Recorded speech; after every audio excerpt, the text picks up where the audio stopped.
Hello friends, welcome to my channel. This is part 3rd of chapter 9 the living organism characteristics and habitats. इस chapter में हमने habitat और adaptation, acclimatisation, इन सारी चीज़ों के बारे में पढ़ा था। हमने डिफरेंट टाइप ऑफ हैबिटाट के बारे में पढ़ा था। हैबिटाट के दो components, biotic and abiotic component के बारे में पढ़ा था। हमने जो हैबिटाट के दो टाइप हैं, टेरेस्ट्रियल एंड एक्वाटिक हैबिटाट, उनके भी बारे में पढ़ा था। और उन डिफरेंट जगहों पे डिजर्ट और फॉरेस्ट, ग्रासलैंड, ओशियन, सी, इन सारी जगहों पे पाए जाने वाले प्लांट्स और एनिमल्स के अडॉप्टेशन के बारे में भी हमने पढ़ा था। आज हम पढ़ेंगे कि जो लिविंग ऑर्गेनिज्म होते हैं उनकी कुछ कैरेक्टरिस्टिक्स होती हैं जो उन्हें डिफ्रेंशिएट करते हैं नॉन लिविंग ऑर्गेनिज्म से। उन सारी कैरेक्टरिस्टिक के बारे में पढ़ेंगे। तो यहाँ पे दिया गया है कि we went on a journey through different habitats and discussed many plants and animals in activity 1। We listed a plant and animal found in a different surrounding. हमने एक एक्टिविटी जो 1 दी हुई थी उसमें एक लिस्ट बनाने को दिया गया था कि कौन से ग्रासलैंड से पाए जाते हैं, कौन से फॉरेस्ट में पाए जाते हैं। इस तरह का टेबल बना हुआ था, उसमें आपको फिल करना था। तो आपने फिल किया था और आपने ऐसे आसपास बहुत सारे सराउंडिंग में एनिमल्स देखे होंगे। तो आपके दिमाग में एक थॉट आना चाहिए कि कौन सी इसमें से लिविंग है और क्या नॉन लिविंग है। आप अपने प्रेजेंट में आप जहाँ पे बैठे हैं आप अपने आसपास देखिए कि जो वस्तुएं रखी हुई हैं उनमें से कौन से लिविंग है, कौन से नॉन लिविंग। तो आप जाएंगे कि कुछ चीज़ों को तो डिफ्रेंशिएट करना आसान है कि ये लिविंग है और ये नॉन लिविंग है। जैसे आपने केजी क्लासेस में सबसे कॉमन एग्जांपल जो पढ़ा था, चेयर एंड टेबल, ये क्या है, नॉन लिविंग है। और हम ह्यूमन बीइंग्स, एनिमल्स क्या हैं, लिविंग है। तो इन सारी ह्यूमन बीइंग्स और चेयर और टेबल को तो डिफ्रेंशिएट करना बहुत ही ईजी है। पहली बार reading a rhyme for complete nonsense written by Edward Lear. यहाँ पे तो ऐसे ही पोएम के बारे में बताया गया है। Paheli and Boojho found the poem very funny because they knew that a chair or a table is not alive, it can not talk or a walk. क्यों चेयर और टेबल को आपने क्यों पढ़ा था कि ये जो है नॉन लिविंग है? क्योंकि वो चल नहीं पाती ना बोल पाती हैं। चेयर एंड टेबल, स्टोन और a coin are not alive, similarly we do not that we are alive, so are all the people of us world of the world. We also see animals around us that are so full of life. ऐसे हम अपने आसपास कई सारे animals देखते हैं जिनमें life होती है, like dog, cat, monkey, squirrels. ये सारे एनिमल्स क्या होते हैं, लिविंग होते हैं। हाउ डू वी नो, तो हम कैसे डिसाइड करते हैं कि कौन सी चीज़ें लिविंग हैं या कौन सी चीज़ें नॉन लिविंग हैं? तो इनके बारे में हम पढ़ेंगे आज। You are a wonderful example living of being. आप तो सबसे बड़ा एग्जाम्पल आप लिविंग ऑर्गेनिज्म के हम ह्यूमन बींग्स ही हैं जो हम लिविंग में आते हैं।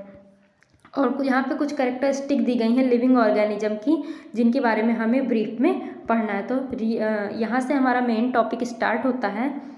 पहली कैरेक्टरिस्टिक जो लिविंग ऑर्गेनिज्म की है वो ये है कि सारे जो लिविंग ऑर्गेनिज्म रहते हैं उनको फूड की ज़रूरत होती है। ये हमारा पहला कैरेक्टरिस्टिक है। तो इन चैप्टर 1 एंड 2 आपने इसी क्लास के चैप्टर 1 और 2 में पढ़ा था कि जो लिविंग बीइंग्स होते हैं उनको सबको फूड की ज़रूरत होती है। जैसे कि प्लांट अपना फूड किससे बनाता है, फोटोसिंथेसिस की प्रोसेस के द्वारा बनाता है। हम एनिमल्स किस पे डिपेंड होते हैं, यानी हम ह्यूमन बीइंग्स तो एनिमल्स और प्लांट्स पे ही अपने फूड के लिए डिपेंड होते हैं। तो जितने भी लिविंग ऑर्गेनिज्म होते हैं सबको फूड की ज़रूरत होती है। फूड की ज़रूरत क्यों होती है? क्योंकि हम सबको अब ग्रो करने के लिए, अपनी डे टू डे एक्टिविटी को कैरी करने के लिए एनर्जी की ज़रूरत होती है जो कि हमें फूड से मिलती है सारी लाइफ प्रोसेस को करने के लिए। तो जो लिविंग एनिमल्स हैं उनकी पहली कैरेक्टरिस्टिक ये है कि उनको फूड की नीड होती है। सेकेंड कैरेक्टरिस्टिक है कि they do all the organism show growth, यानी कि जो ऑर्गेनिज्म होते हैं लिविंग ऑर्गेनिज्म वो क्या करते हैं, ग्रोथ शो करते हैं। ग्रोथ यानी ग्रो करते हैं, छोटे से फिर बड़ा, धीरे धीरे वो ग्रो करते हैं। उनकी जो सेकंड कैरेक्टरिस्टिक है, आप देखते होंगे कि 3-4 साल पहले आपने जो भी अपने लिए ड्रेस ली गई होगी वो अभी आपको नहीं आती होगी, वो छोटी हो गई होगी, आप बढ़ गए होंगे। तो क्या ड्रेस छोटी हो गई या आप ड्रेस छोटी हो गई या आप बढ़ गए? भाई दो ही कंडीशन में ड्रेस छोटी हो सकती है, या तो ड्रेस छोटी हो गई या तो फिर आप बड़े हो गए। But you are growing all the time, in few more years you will become an adult. तो वहाँ पे क्या होती है कि ड्रेस नहीं छोटी होती, हम जो बच्चे होते हैं वो बढ़ते हैं और कुछ साल में बढ़ के हम एक एडल्ट हो जाते हैं। इसी तरह अगर हम एनिमल्स में भी बात करें तो जो कुत्ते का बच्चा होता है, यानी जिसे हम बोलते हैं पपी भी कुछ साल में ग्रो करके डॉगी बन जाता है। अगर हम चिक की बात करें तो चिक भी बड़े होके क्या बन जाते हैं, जो एग होता है, एग में से चिक निकलता है, उसमें कॉक या फिर हैन बन जाते हैं। तो इस तरह जो एनिमल्स होते हैं वो भी क्या करते हैं, ग्रो करते हैं। अगर हम प्लांट को भी लें तो प्लांट क्या होते हैं, पहले आप कोई छोटा सा बीज देते हैं, फिर उसमें से छोटा सा पौधा निकलता है, फिर उसमें से वो पौधा और बड़ा होता है, इस तरह से वो धीरे धीरे करके एक बड़ा सा प्लांट बन जाता है। तो हमारे क्या प्लांट और जो एनिमल्स होते हैं और हम ह्यूमन बींग्स, ये तीनों क्या करते हैं, ग्रो करते हैं। आपने देखा होगा कि ये तीनों क्या करते हैं, ग्रो करते हैं। हम चाहे प्लांट की बात करें या ह्यूमन बींग की या फिर एनिमल्स की। फिर हमारी जो थर्ड क्वालिटी आई लिविंग ऑर्गेनिज्म की, वो है डू ऑल ऑर्गेनिज्म रेस्पायर। जो सबसे इम्पॉर्टेंट है ये कि थर्ड क्वालिटी की जो करेक्टरिस्टिक की लिविंग ऑर्गेनिज्म क्या करते हैं, रेस्पायर करते हैं। अब देखिए यहाँ पे can we live without breathing, यहाँ पे बोला गया कि क्या आप जिंदा रह सकते हैं अगर आपको ब्रीथिंग न कर पाए आप। When we inhale the air moves from outside to inside of our body, जब हम इनहेल करते हैं यानी कि जब हम सांस को अंदर खींचते हैं तो क्या होता है, बाहर से एयर, बाहर की एयर जो हमारे आउटसाइड की जो एयर होती है वो हमारे बॉडी के अंदर जाती है। When we breathe out the air moves from inside our body to outside. Breathing is a part of process called respiration. आप लोग में से सब लोग कन्फ्यूज होते होंगे कि ब्रीदिंग और रेस्पिरेशन तो एक ही चीज़ है। ब्रीथिंग और रेस्पिरेशन को आप एक ही चीज़ मानते होंगे, लेकिन ब्रीदिंग और रेस्पिरेशन में बहुत बड़ा अंतर है। बट दोनों जो है ब्रीदिंग और रेस्पिरेशन एक इंटर रिलेटेड प्रोसेस है, मतलब एक दूसरे से रिलेटेड प्रोसेस है, बट दोनों में डिफरेंस है। रेस्पिरेशन की प्रोसेस क्या होती है, रेस्पिरेशन से प्रोसेस ये होती है कि हम सांस को अंदर लेते हैं यानी कि एयर हमारे बॉडी में अंदर जाती है बाहर से, फिर वहाँ से कुछ प्रोसेस होती हैं, कुछ रिएक्शंस होती हैं, लाइक ग्लूकोज का ब्रेकडाउन, ये सारी चीज़ें, बहुत सारी चीज़ें अंदर कुछ प्रोसेस होती है जिनको आप हायर क्लासेस में पढ़ेंगे। फिर वो प्रोसेस होती है, वहाँ से कार्बन डाइऑक्साइड बाहर निकलता है हमारे, तो ये पूरी प्रोसेस को क्या बोलते हैं, रेस्पिरेशन। बट जो ब्रीदिंग होती है वो क्या होती है, ब्रीदिंग एक रेस्पिरेशन की जो पूरी प्रोसेस होती है उसका एक छोटा सा पार्ट है। जैसे कि ये पूरा रेस्पिरेशन की प्रोसेस है तो ये ब्रीदिंग उसका एक छोटा सा पार्ट है। ब्रीदिंग में क्या होता है कि हम बॉडी एयर को क्या करते हैं, इनसाइड से आउटसाइड करते हैं, ठीक है। सिर्फ जो एयर का मूवमेंट है वो ब्रीदिंग में आता है, बाकी पूरी रेस्पिरेशन, पूरी जो प्रोसेस होती है उसको हम बोलते हैं रेस्पिरेशन।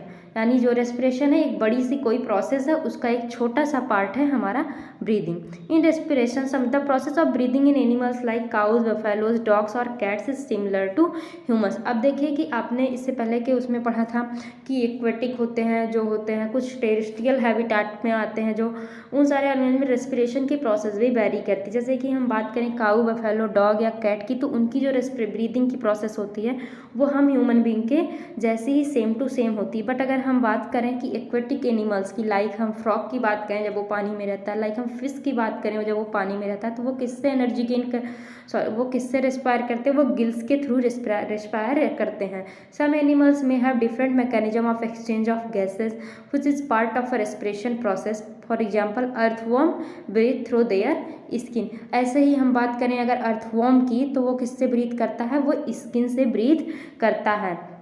तो ब्रीदिंग क्या है, एक्सचेंज ऑफ गैसेस। अगर हम ब्रीदिंग की सब सिंपलेस्ट डिफिनीसन पूछें कि ब्रीदिंग की सिंपलेस्ट डिफिनीसन एक छोटी सी बताइए, तो ब्रीथिंग क्या है, एक्सचेंज ऑफ गैसेस।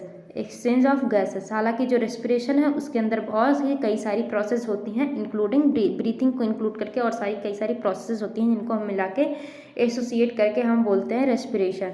तो रेस्पिरेशन लिविंग ऑर्गेनिज्म की एक नेसेसरी है, मतलब इम्पॉर्टेंट करेक्टरिस्टिक है। It is through respiration that the body finally obtains energy from the food it takes. तो रेस्पिरेशन क्या है, लिविंग ऑर्गेनिज्म की एक नेसेसरी प्रोसेस है। अब बात आती है कि यहाँ तो हमने पढ़ लिया कि ह्यूमन बींग्स रेस्पायर करते हैं, हमने देख लिया कि जो एनिमल्स होते हैं like fish, earthworm, rabbit, dog, ये सारी चीज़ें एनिमल्स भी रेस्पायर करती है। लेकिन बात आती है कि हम प्लांट को भी लिविंग ऑर्गेनिज्म में इंक्लूड करते हैं। क्या करते हैं, जो प्लांट है हमारा उसको हम किस में इंक्लूड करते हैं, लिविंग ऑर्गेनिज्म में। तो क्या प्लांट भी रेस्पायर करता है, क्या प्लांट भी रेस्पायर करता है? क्वेश्चन ये है कि क्या प्लांट रेस्पायर करता है। तो आपने ब्रीदिंग की डिफिनेशन क्या पढ़ी थी, एक्सचेंज ऑफ गैसेस, जो रेस्पायर। हाँ, तो ये क्या हुआ, एक्सचेंज ऑफ गैसेस। तो जो प्लांट होते हैं उनमें आपने जहाँ पे वो अपने फोटोसिंथेसिस के बारे में पढ़ा था, तो वहाँ पे देखा था कि कुछ जो पोर्स होते हैं, सॉरी, जो प्लांट की लीव्स होती हैं उनमें कुछ छोटे छोटे से पोर्स हुआ करते हैं जो कि एक्सचेंज ऑफ गैसेस में हेल्प करते हैं। जो कार्बन डाइऑक्साइड इस तरह का पत्तियों में कुछ पोर्स हुआ करते छोटे छोटे, जो आपको नेकेड आई से नहीं दिखते हैं, माइक्रोस्कोपिक होते हैं। उनमें छोटे छोटे पोर्स जो होते हैं वो कार्बन डाइऑक्साइड को और या फिर जो भी एक्सचेंज होती है एनर्जी, सबको जो है वो एक्सचेंज करने में हेल्प करते हैं। We learn that in sunlight plant use carbon dioxide to produce food and give out oxygen. हमने देखा था कि प्लांट सनलाइट की प्रेजेंस में प्लांट कार्बन डाइऑक्साइड से फूड बनाते हैं और ऑक्सीजन को रिलीज करते हैं। The oxygen amount of oxygen released in the process of food preparation by plant is much more than the oxygen they use in respiration in plant take Place de and night.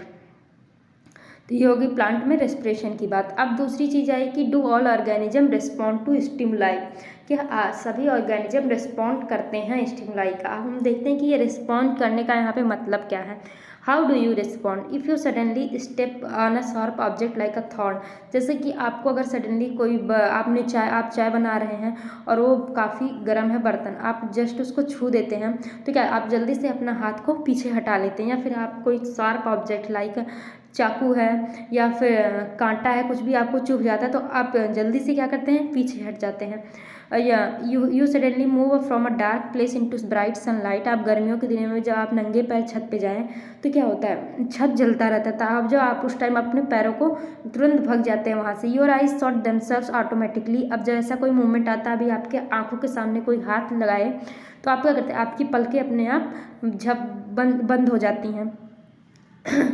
Your favorite food, bright light and a thorn. In the above situation are example of such changes in our surrounding. All of us respond immediately to such changes. जब हमारे आसपास ऐसा कुछ भी होता है तो हम कैसे बहुत ही जल्दी से immediately respond करते हैं। Change in our surrounding that makes us respond to them are called stimuli. ऐसे changes, ऐसे चीज़ें जो हमें तुरंत ही respond करती हैं, जिनकी वजह से हम तुरंत respond करते हैं, उसे हम बोलते हैं stimuli. Do other animals also respond to stimuli? Observe the behavior. अब बात आती है, ह्यूमन बीइंग को तो देख लिए कि वो रिस्पॉन्ड करते हैं, एनिमल्स करते हैं कि नहीं करते हैं।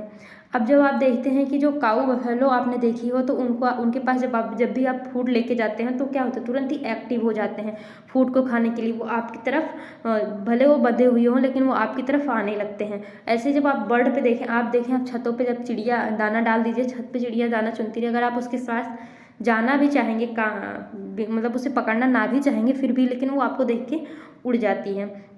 ऐसे ही जंगलों की बात करें तो जब भी वो कोई फ्लैश लाइट या फिर कुछ भी ब्राइट लाइट देखते हैं तो वो सारे क्या होते हैं, तुरंत एनिमल्स भाग जाते हैं या फिर देखते हैं कि उन्हें कोई शिकार आने वाला है। Cockroach begin to move to their hiding place if the light in the kitchen is switched on at night. ऐसे ही अगर आप कॉकरोच की बात करें तो जहाँ कॉकरोच अगर बाहर निकले हुए होते हैं, आप तुरंत लाइट जलाइए, तुरंत वो अपने हाइडिंग प्लेस पे चले जाते हैं। तो ये क्या है, ये स्टिमुलाई ही है। ये स्टिमुलाई पे वो अपना रिस्पॉन्स ही करते हैं, यानी कि जो हमारे एनिमल्स होते हैं वो भी रिस्पॉन्स करते हैं। They also respond to stimuli.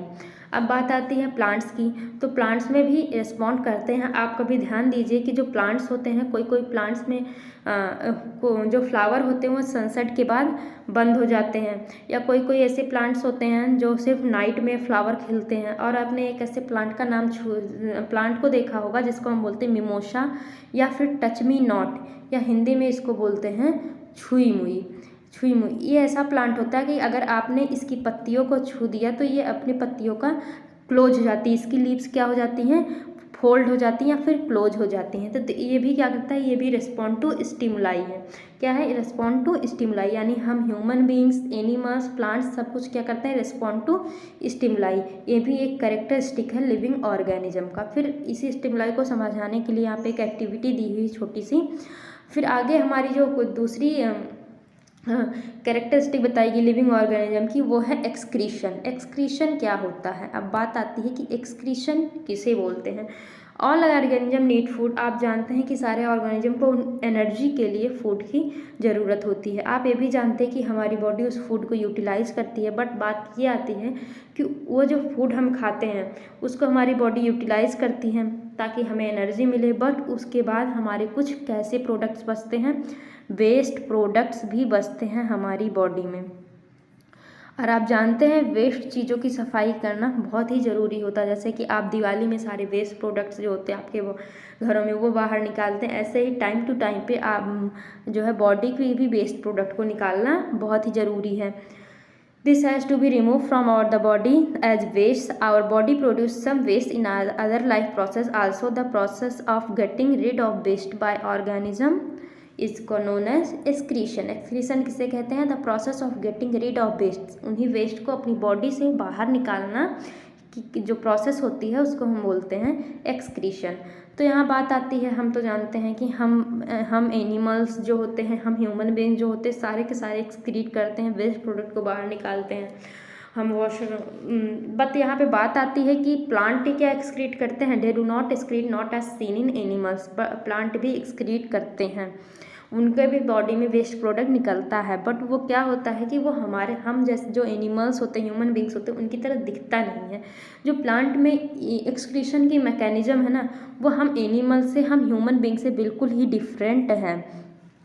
Some plants and it possible to store the waste product within their parts in a way that they do not harm the plant as a whole। कुछ plant में ये चीज़ें होती हैं कि उनके plant के जो एक पार्ट होता है उसमें वो वेस्ट प्रोडक्ट को स्टोर करते जाते हैं, जिससे कि वो पूरे होल प्लांट यानी पूरे प्लांट को वेस्ट प्रोडक्ट डैमेज ना कर सके, बल्कि उनके पास स्टोर करने की एक अलग सी जगह होती है, यहाँ पे वो स्टोर करते हैं। जबकि वहीं कुछ प्लांट्स ऐसे होते हैं जो सिक्रीशन करते हैं, कुछ सिक्रीशन के थ्रू वेस्ट प्रोडक्ट को बाहर निकालते हैं। तो इससे हमें पता चलता है एक्सक्रीशन क्या है, एक ऐसी भी कैरेक्टरिस्टिक है जो सारे ऑर्गेनिज्म में पाई जाती है। सेकेंड जो है वो है कि सारे जो ऑर्गेनिज्म है वो क्या करते हैं? रिप्रोड्यूस करते हैं देयर ओन काइंड। आप देखते होंगे कि हम जो ह्यूमन बींग्स होते हैं उनको बेबीज़ होते हैं, रिप्रोड्यूस कैसे करते हैं? बेबीज़ होते हैं। ऐसे ही बर्ड्स में क्या होता है? वो एग ले करती हैं नेस्ट में, फिर वो एग जो होते हैं थोड़ा सा मैच्योर होते हैं, हैच करते हैं, फिर उनमें से यंग बर्ड्स निकलती हैं। इसी तरह अगर हम डॉगी की बात करें तो डॉगी के भी वो मतलब डायरेक्ट यंग बेबी होता है। ऐसे ही द मोड ऑफ रिप्रोडक्शन में भी डिफरेंट। अब ऐसे एनिमल्स, ह्यूमन बींग्स, सब चीज़ों में क्या होता है? रिप्रोडक्शन होता है।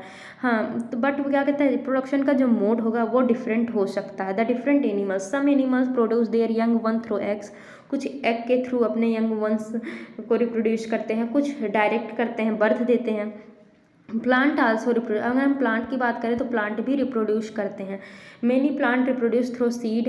अब आपने ज़्यादातर प्लांट को कैसे देखा होगा कि वो सीड के थ्रू रिप्रोड्यूस करते हैं। आप ऐसे सीड लगा हुआ होता है, सीड उसमें से ऐसे एंकर निकलते हैं, फिर धीरे धीरे रूट ऐसे, जैसे कि आपने किसमें चना और मूंग दाल, इन सारी चीज़ों के एग्जाम्पल में आपने देखा है। बट कुछ जो प्लांट्स होते हैं वो बर्ड्स के थ्रू रिप्रोड्यूस करते हैं। लाइक जो आप पोटैटो की बात करें तो पोटैटो में क्या होता है? जब आप पोटैटो को देखते हैं ठंड में, जब अक्टूबर नवंबर के सीजन में पोटैटो को लगाने की बारी आती है, तो पोटैटो में कुछ ऐसे छोटे छोटे से बर्ड्स निकले हुए होते हैं वाइट कलर के, आपने देखा होगा पोटैटो में।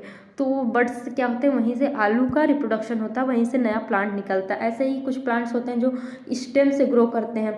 लाइक अगर हम रोज प्लांट की बात करें तो रोज प्लांट का क्या होता है? रोज प्लांट की अगर आप स्टेम से निकलती है, स्टेम से जो है क्या कहते हैं? नया प्लांट निकलता है। तो प्लांट भी क्या करते हैं? रिप्रोड्यूस करते हैं, बस मोड ऑफ रिप्रोडक्शन प्लांट में, एनिमल्स में, हम ह्यूमन बींग्स में, सब में अलग अलग होता है।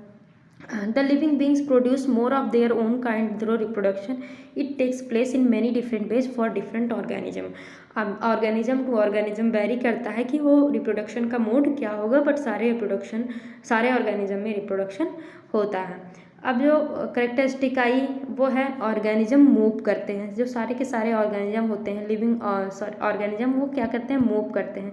इन chapter 8 we discuss the various movement. हमने बॉडी मूवमेंट चैप्टर में बहुत सारे मूवमेंट्स के बारे में डिस्कस किया था कि जॉइंट्स के जहाँ पे होते हैं वहाँ से हम मूव करते हैं, वॉक करते हैं, एक जगह से दूसरी जगह जाते हैं। तो ऑर्गेनिज्म क्या होते हैं? वो मूव करते हैं। आपने एनिमल्स को भी देखा होगा, फिश हो गई, चाहे वो एक्वेटिक एनिमल हो, चाहे टेरेस्ट्रियल एनिमल हो, माइक्रोस्कोपिक हो, कुछ भी हो, हम ह्यूमन बींग्स हो, सब के सब मूव करते हैं। बट बात कहाँ पे आती? प्लांट की। तो क्या प्लांट मूव करते हैं? Do they also move? Plant are generally anchored in the soil. आप जानते हैं कि प्लांट जो होती है, प्लांट की जो जड़ें होती हैं वो मिट्टी को पकड़े हुए होती हैं काफ़ी टाइप से, जिससे कि प्लांट मूव तो नहीं करता। However various material substance like water, minerals and the food synthesized by them move from one part. जबकि जो सब्सटेंस होते हैं लाइक वाटर और मिनरल्स, वो उनके रूट से एब्जॉर्ब होकर प्लांट के उनके डिफरेंट पार्ट में मूव करते हैं। Have you noticed any kind of movement in plant opening and closing of flower? Do you recall have some plant so movement in response to their stimuli? तो stimuli को देखते हैं किससे response करते हैं, उनके जो फ्लावर्स होते हैं वो ओपनिंग क्लोजिंग करते हैं, उनके डिफरेंट पार्ट में वाटर और मिनरल ट्रांसफ़र होता है, बट जो पूरा होल प्लांट होता है वो मूव नहीं करता है, वो एक प्लेस से दूसरी प्लेस में मूव नहीं करता है। We also have some non living things, ऐसे ही अगर हम बात करें तो हमारे पास ऐसे ही कुछ नॉन लिविंग थिंग्स होंगे जो मूव करते हैं, लाइक हम कार की बात करें, बस की बात करें, स्मॉल पीस ऑफ पेपर की बात करें, क्लाउड की बात करें, ये सारी चीज़ें, जो मून होता है, ये सारी चीज़ें भी मूव करती हैं। Is there something different in these movements from the movement of living beings? तो क्या इनका मूवमेंट हम लिविंग बींग के मूवमेंट से डिफरेंट होता है? There is such variety of living organism but all of them show some common characteristic as we have discuss at another common character that living beings die. अब living beings की जो एक और characteristic है वो क्या है, लिविंग जो होते हैं वो क्या कहते हैं, डाई हो जाते हैं, वो मरते हैं, because organism die particular type of organism can survive over 1000 of years only if they reproduce their own kind. One single organism may die without ever reproducing, but the type of organism can exist only if there is a reproduction. यानी कि जो भी organism होते हैं वो reproduction तो करते हैं, बट वो उनका एक टाइम आता है वो तब मर जाते हैं। लिविंग बींग की एक कैरेक्टरिस्टिक है कि वो कुछ टाइम बाद मर जाएंगे। We see that all living things seems to have some common characteristic. They all need food, respire, respond to stimuli, reproduce, show movement, grown and die. हमने लिविंग बींग की इतनी सारी कैरेक्टरिस्टिक पढ़ी कि वो उनको फूड की ज़रूरत होती है, रिस्पायर करते हैं, रिस्पॉन्ड टू स्टिमुलाई, रिप्रोड्यूस करते हैं, बॉडी मूवमेंट शो करते हैं, ग्रो करते हैं और एक दिन वो डाई हो जाते हैं। Do we find some non living things that's also show some of these characteristic? ऐसे ही कुछ लिविंग ऑर्गेनिज्म भी मिल जाएंगे जिनमें में से कुछ कैरेक्टरिस्टिक को फॉलो करते होंगे, जैसे कि कार, व्हीकल, ये सारी चीज़ें ये मूव करती हैं। मून भी मूव करता है। अगर हम क्लाउड की बात करें तो वो भी अपनी साइज में छोटा बड़ा होता है।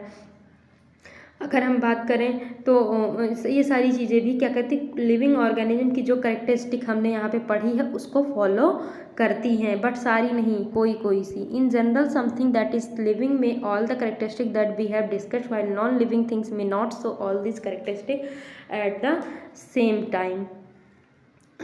यहाँ पे हमें बताया गया कि हम जनरली ये कह सकते हैं कि कुछ ऑर्गेनिज्म ऐसे होते हैं जो ये सारे जो लिविंग ऑर्गेनिज्म के कैरेक्टरिस्टिक हमने पढ़े वो शायद ना भी फॉलो करते हों, और कुछ लिविंग ऑर्गेनिज्म होते हैं जो शायद फॉलो करते हों, नॉन लिविंग भी। Is there is always to do we always find the living things definitely show all the characteristic of all the living that we have discussed? Do we always find the non living things may show only some of these characteristic and never all of them?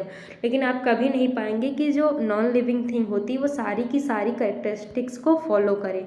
यानी कि हमने पढ़ी एक characteristic को follow कर सकता है, जैसे बॉडी मूवमेंट को फॉलो कर रहा है हमारा जो कार व्हीकल है, बट वो ना तो उसको ना फूड की ज़रूरत होती, वो रेस्पायर भी नहीं करता है, वो रेस्पॉन्ड टू स्टिमुलाई भी नहीं करता है, रिप्रोड्यूस भी नहीं करता है, यानी वो सारे के सारे कैरेक्टरिस्टिक नहीं शो करता है। हाँ, मे भी लिविंग की एक कैरेक्टरिस्टिक शो करे कोई नॉन लिविंग, बट सारी की सारी नहीं शो करता है।